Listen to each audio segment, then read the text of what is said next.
mahalkii dharartii casarkii mamoodiga dad hargaysa soo maray hadiyadaygu dhiiga markii ugu horraysay ihaleelay caashaqu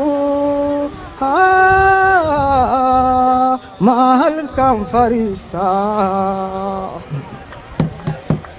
markaan hawade habsangeeya ugu soo weeraaran dooxada mahalkii dharartii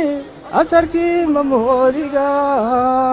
dad hargaysa soo maray hadiyadaygu dhiiba markii ugu horraysay ihaleelay caashaqu mahalkan fadhiistaa